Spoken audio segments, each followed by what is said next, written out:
ನಮಸ್ಕಾರ ಸ್ನೇಹಿತರೆ, ಕನ್ನಡಿಗರ ಇಂಗ್ಲೀಷ್ ಮಿತ್ರ ಚಾನಲ್ಗೆ ಸ್ವಾಗತ. ಇವತ್ತು ಮೂರನೇ ಪದದ ಬಗ್ಗೆ ನಿಮಗೆ ಮಾಹಿತಿ ಕೊಡ್ತಾ ಇದ್ದೇನೆ. ನಿನ್ನೆ ಒಂದು ವಿಡಿಯೋ ಹಾಕಿದ್ದೆ, ಅದರಲ್ಲಿ ಫ್ರಾಮ್ ಮತ್ತು ಟು ಅನ್ನು ಸೇರಿಸಿ ಯಾವ ರೀತಿ ವಾಕ್ಯಗಳನ್ನು ರಚನೆ ಮಾಡೋದ್ರ ಬಗ್ಗೆ ತಿಳಿಸಿದ್ದೆ.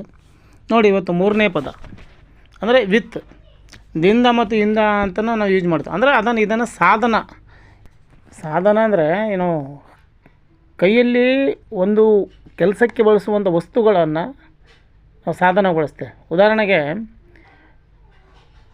ಪೆನ್ನಿನಿಂದ ನೋಡಿ, ಪೆನ್ ಒಂದು ಸಾಧನ ಅಲ್ವಾ, ಅದನ್ನು ಕೈ ಮುಖಾಂತರ ಬಳಸ್ತೇವೆ, ಅಂದರೆ ವಿತ್ ದ ಪೆನ್ ಅಂತ ಆಗುತ್ತೆ. ಇನ್ನು ಮಸಿ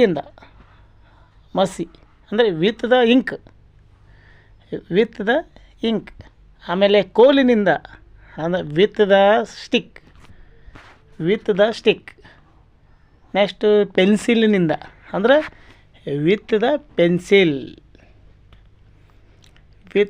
ಪೆನ್ಸಿಲ್. ಇವೆಲ್ಲ ಕೈ ಮುಖಾಂತರ ಬಳಸ್ತೇವೆ. ಪೆನ್ ಇರ್ಬೋದು, ಮಸಿ ಇರ್ಬೋದು, ಕೋಲ್ ಇರ್ಬೋದು, ಪೆನ್ಸಿಲ್ ಇರ್ಬೋದು ಅಲ್ವಾ.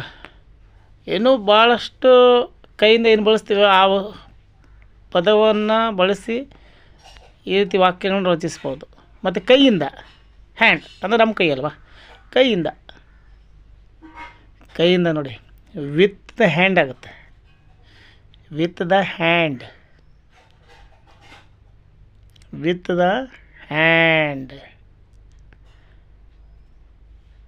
ಕೈಯಿಂದ ಅಂದರೆ ವಿತ್ ದ ಹ್ಯಾಂಡ್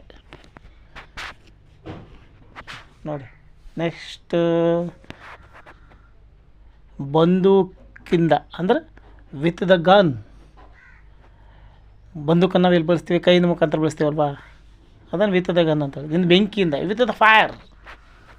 ಬೆಂಕಿಯನ್ನು ಕೈ ಹಿಡಿದು ಹಚ್ಚುತ್ತೇವೆ, ಕೈಯಿಂದ ಹಾಕ್ತೀವಿ, ಅದನ್ನು ಬೆಂಕಿಯಿಂದ ಅಂದರೆ ವಿತ್ ದ ಫೈರ್ ನೋಡಿ. ಈ ರೀತಿಯಾಗಿ ಬಳಸ್ಬೋದು. ಇನ್ನು ವಿತ್ತವನ್ನು ಈ ರೀತಿಯಾಗಿ ನಾವು ಬಳಸಿದ್ವಿ. ಇನ್ನು ಮತ್ತೆ ವಿತ್ತನ್ನು ಎಲ್ಲೆಲ್ಲಿ ನಾವು ಬಳಸ್ಬೋದು ಅನ್ನೋದನ್ನು ನಾಳೆ ವಿಡಿಯೋದಲ್ಲಿ ಮುಖಾಂತರ ತಿಳಿಸ್ತೇನೆ. ಅದಕ್ಕಾಗಿ ವಿಡಿಯೋಗೋಸ್ಕರ ವೇಟ್ ಮಾಡಿ, ವಾಚ್ ಮಾಡಿ, ಲೈಕ್ ಮಾಡಿ, ಶೇರ್ ಮಾಡಿ, ಸಬ್ಸ್ಕ್ರೈಬ್ ಮಾಡಿ. ನೀವೇ ತಾನೇ ನಮ್ಮನ್ನು ಬೆಳೆಸೋರು.